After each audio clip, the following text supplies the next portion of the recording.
গণতন্ত্র। বর্তমান বিশ্বে গণতন্ত্র যেন একটি মন্ত্রে পরিণত হয়েছে।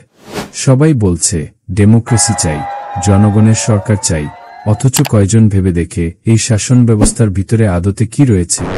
গণতন্ত্র এসেছে প্রাচীন গ্রিস থেকে, বিশেষ করে অ্যাথেন্স শহরে। সেখানে নাগরিকদের শাসন বলেই গণতন্ত্রকে ব্যাখ্যা করা হতো। তবে সেই সময়েও নারী, দাস ও নিম্নবর্ণের মানুষ নাগরিক হিসেবে গণ্য হতেন না। এটিকে বলে সরাসরি গণতন্ত্র, যেখানে জনগণ নিজেরাই শাসনে অংশগ্রহণ করত। পশ্চিমা দার্শনিক প্লেটো একে বলেন অজ্ঞদের শাসন, কারণ এখানে জ্ঞানী অজ্ঞ, নীতিবান অনীতিবান সকলের ভোটের মূল্য এক, যা ন্যায়ের পরিপন্থী। ইসলাম বলে সর্বোচ্চ আইনদাতা কেবল আল্লাহ। কুরআনে স্পষ্ট বলা হয়েছে,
আইন কেবল আল্লাহর। সূরা ইউসুফ আয়াত 40। সুতরাং এখানে মানুষের আইন প্রণয়নের অধিকার নেই, কিন্তু গণতন্ত্র বলে আইন প্রণয়ন করবে মানুষ, জনপ্রতিনিধি, সংসদ সদস্যরা।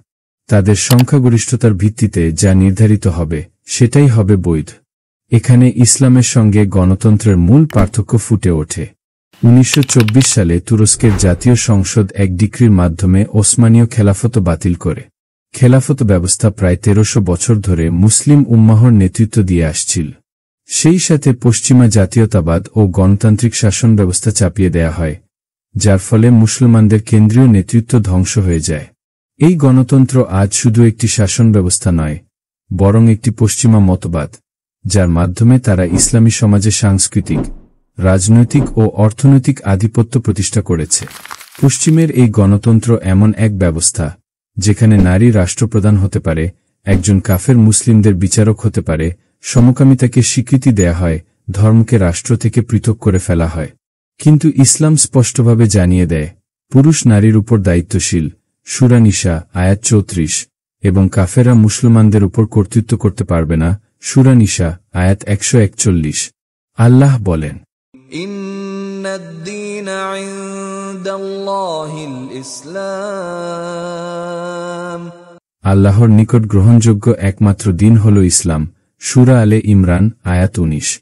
ইসলাম শুধুই ধর্ম নয়, এটি একটি পূর্ণাঙ্গ জীবন ব্যবস্থা, যেখানে রয়েছে রাজনীতি, অর্থনীতি, বিচার, সমাজনীতি, সবকিছুর দিক নির্দেশনা।